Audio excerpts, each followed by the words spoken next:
Hey, are you busy?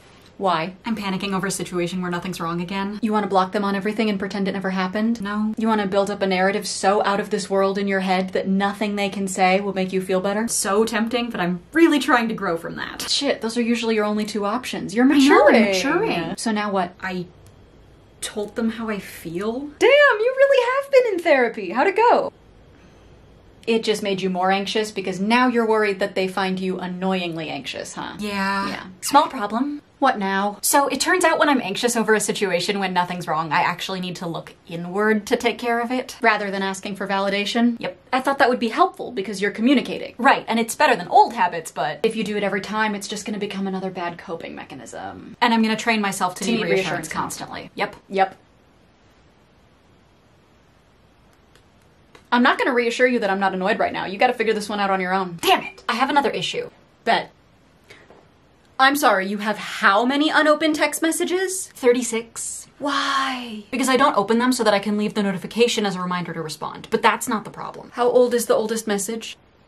How old? June Yikes. of 2020. Oh no. So now these messages have been hanging over my head this whole time. But now you're too afraid to respond because it's been an uncomfortably long time. Exactly. And you can't even open them to clear the notifications Because I have read receipts on. so that people won't think you're ignoring them when you don't respond to their messages right away. Yeah. I don't think that applies if it's been over a year. I know. So I got anxious again. Okay. And I looked inward to solve it. And? And it's a mess in there. Go on. So it turns out I actively look for things to be wrong because I'm afraid of things going right. because now that means you have something to lose. So if I search for signs that something is wrong, You change the risk of getting hurt so that now you're getting hurt on your own terms. does this not seem counterintuitive? It does. Then why? Humans are weird. But hey, What? I'm proud of you For almost 24 years of self-sabotage? for recognizing that this is an issue because now you can Work on changing it, but that's difficult. Correct. What does it mean if sometimes when I get anxious about things, I'm right? Explain. Like, I feel like someone is mad at me and I tell myself that I'm just anxious, but they were actually mad. I see. So you need to differentiate between anxiety and a gut feeling, But they feel exactly the same. which is what makes you either write off your gut feelings as anxiety or trust anxiety as truth. So basically, you've trapped yourself in a place where you feel like you can't trust yourself either way. Correct. So, how do I fix it? Bitch, I wish I knew. There's been a development. You read your comments and watched the stitches? Yes. And how do you feel? Worse. Because it was all different information that got you overthinking Overthinking everything, of course. However, I've come to a conclusion. Conclude away. 2 words. Confirmation bias. Confirmation bias? Yes. I'm anxious about everything, right? Unfortunately. So, of course, sometimes I'm gonna be right. It's just a natural probability. But you never remember the many times that you were wrong Because they didn't confirm the scenario that had been created. So what now? I accept that I'm gonna get anxious about a lot of things and recognize that sometimes you're gonna be right. But just because I'm right one time doesn't mean anything about the next. Because it's not about being right. Right. No, it's not about being right. Right. No! Oh my god. So you're gonna stop reading the comments obsessively now? I can't hear you. Hey, you okay? Yeah, I've just been feeling kind of stuck lately. Stuck how? Just like I'm in a rut. Everything feels monotonous, dull, the same. Yeah. Have you tried changing up your routine? No, I love my routine. I need my routine. Let me rephrase that. Have you tried making tiny changes that don't actually impact your day? Explain. Like, you usually squeegee the shower door from right to left every time. Try going left to right. Or maybe make your breakfast on the opposite end of the kitchen tomorrow morning. Or even, just try switching where you stand. This feels weird, but it's helping you be just a little bit more present while changing your routine without actually changing anything. Yeah, I guess you're right. Oh, I guess I'm the one who has to leave now. Bye! So I've been thinking. Should I be excited or concerned? Both? Both. What if it's not about differentiating between anxiety and a gut feeling? I like where this is going. I think the reason that I get so hung up on figuring out the difference is because I need to be in control. You know, one of the biggest things about anxiety. Right, and if I start feeling like something is wrong, Then you can attempt to take the control back by fixing it. or by running away from the problem. And justifying your actions by saying you had a gut feeling. Yeah. Yeah. But figuring this out doesn't make the feelings just go away. I know, but this is the first step to relinquishing that need for control. Being self-aware is exhausting. You should try being me. I don't feel good. Where? Do you know why? That's the problem. Okay, let's think about it. Are you anxious? Were you anxious before your stomach started hurting? I don't think so. Okay, great. Have you eaten? Yeah. Was it something you ate? I'm lactose intolerant. It's both always and never something I ate. Gotcha. Have you had water today? Yep. Do you need to use the restroom? Already did. Are your pants too tight? Loose, if anything. Have you gotten fresh air recently? Yep. Is your, Punctuation here ended last week. Are you stressed? What does that have to do with— Are you stressed? Yeah. Are you bloated? Yeah. You have stress gas again, don't you? Come on, we didn't need to tell the internet about that. Hey, you wrote this. So we all know that I'm mentally ill at this point. Kind of hard to miss. And that I have a hefty dose of trauma in my system. Yeah, the people in your comments got that one without you even having to say it. Yeah, which first of all, ouch. But anyway, So you know how I'm always worried that people are mad at me? or distancing themselves. Or annoyed? Yes, I'm familiar with this struggle of yours. And you know how I always put other people's needs before my own? I'm surprised you have anything left to give. Maybe I'm the one who's annoyed. That I didn't expect. I think I've conditioned myself to believe that my needs don't matter. So when your needs aren't being met, you assume it's because you've done Something wrong when it's really just that my needs aren't being met. So everyone in your comments was telling you to just ask someone. But really, I think I should be telling the person. Because you'd want them to communicate the same to you. Yeah. Yeah. I'm not gonna draft the message for you. You're no fun. So what? You okay? Yeah. It's just been a rough couple of weeks, but what's up? Oh, it's fine. I've been having a bad day, but that's nothing in comparison to what you're going through. Just because I am theoretically more sad than you doesn't mean you're not allowed to feel sad. Kinda. Why do you think that? Because if you have it worse than me, then it's kind of ridiculous for me to feel sad. Are you about to turn this into a teaching moment? You bet I am. You said that if I have it worse than you, then it's kind of ridiculous for you to feel sad, right? Right. So by that logic, if I have it better than you, then it's kind of ridiculous for you to feel happy. Well, no, I didn't mean— Your feelings exist outside the world of everybody else's feelings. Now, how are you? I've had a rough day. I've had a rough day and I'm allowed to feel that way. There you go.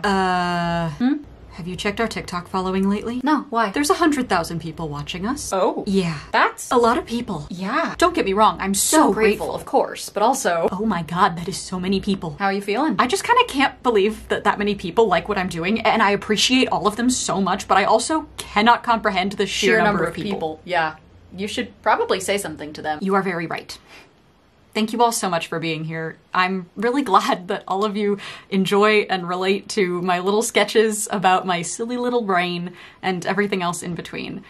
Every time that somebody comments saying that they relate or that I help them feel less alone, it makes my day, and it really reminds me why I do this. We gotta keep making good stuff for them. Damn right we do. Fasten your seatbelt. Today has been a day. Hey, maybe not today. I'm not feeling that great. But you just said the other day that your feelings don't negate mine. Right, and that's absolutely true, but experiencing your feelings and how you respond to them are two very different things. Huh? Your feelings, whether positive or negative, are real and valid regardless of anybody else's. Yeah, we just talked about this. But just because you're feeling down doesn't mean that I'm in a place to support you the way that you need right now. But you're my main support system. I know. And this has nothing to do with our relationship or how much I care about you.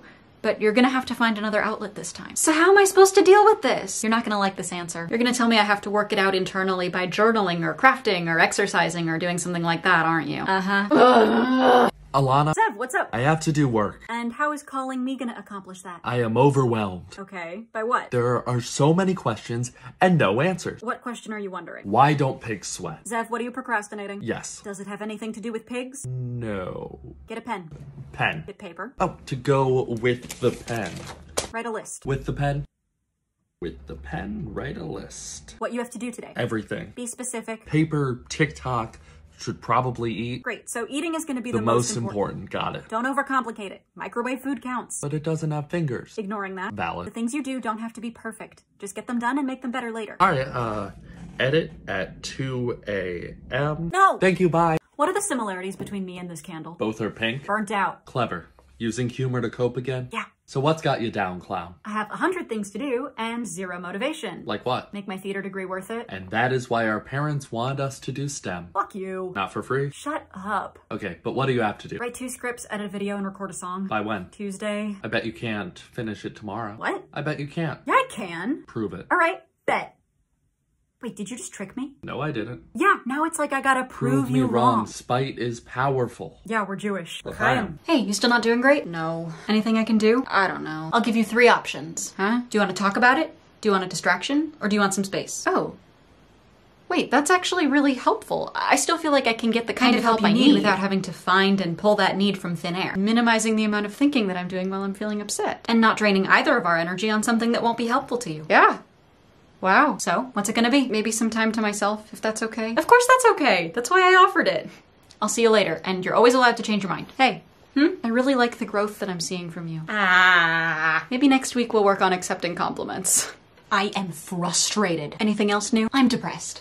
And I know I'm depressed. And you don't have what you'd consider to be good reason for being depressed. So why am I still depressed? I have news for you, and you're not gonna like it. I know, just say it. Being aware that your depression is making you feel bad isn't gonna instantly make you feel less bad. But that's dumb. Actively trying to fight it with anger is gonna make you feel worse. Well, that's more dumb.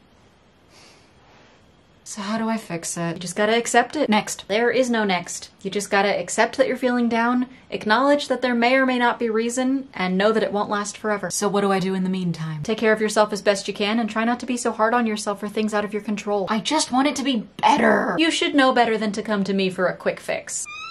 Get in here. You're gonna make me talk about compliments, aren't you? You bet your ass I am. Okay, fine, but only because I'm really sick of feeling awkward. I'm gonna let you in on a little secret. Go on. You don't have to believe the compliment to accept the compliment. But that feels disingenuous. It will at first, yeah. Self-confidence is hard. But it's not gonna show up overnight because you received a compliment. But sometimes they make me shut down and then I feel worse because I was so awkward about it. Yeah, it's tough. But maybe try framing it differently. Differently how? A compliment is just an opinion. Just an opinion? Yeah. You don't have to take it as fact. Just thank them for expressing their kind opinion and maybe give them one in return. But that still doesn't help the self-confidence issue. Baby steps. We gotta work on accepting the praise, and then we can work on believing the praise. What if someone compliments me but it feels fake? Say more. How am I supposed to practice accepting compliments when things feel backhanded? Or like they're lying. Or like they're only saying it to be polite? It doesn't matter. Yes, it does. I can't get better at accepting compliments if I don't know what's a real compliment. But it's not worth your time to not just take their words at face value. But what if someone meant it as an insult? Someone's intention behind a compliment says nothing about you and everything about them. Well, that's embarrassing if I accept a fake compliment. Yeah, for them. What? Because now they have to sit with the fact that they tried to use kind words to hurt somebody. I guess. And that's just kind of a silly thing to do. That is kind of weird. So just thank them and move on with your day. I'd like to move on from this conversation. Look at you asserting boundaries. Good work. Ah, damn it. Caught in a compliment. I have a thought. Is there more to that statement? What if I present an upset friend with the 3 options, Talking about it, a distraction, or space? and they don't know which one they want? That seems like a reasonable response. Right, but what do I do when that happens? Maybe try all of them out and see how they respond. How can I distract someone from the issue while talking about the issue while giving them space? No, not all at the same time. That makes more sense. Start by trying a distraction. Talk to them about something lighthearted. And if they say that's not working, Or if they give nonverbal cues that that's not working. ask if they want to try talking about it. And if that doesn't do it, Offer to give them some time by themselves. that way they don't have to decide what they want, But we can assess together what's helpful in the moment. exactly. What if none of those options work? Well, maybe later we can explore some others. You really gotta keep me waiting for this stuff? These videos are under a minute long. Chill. Yeah.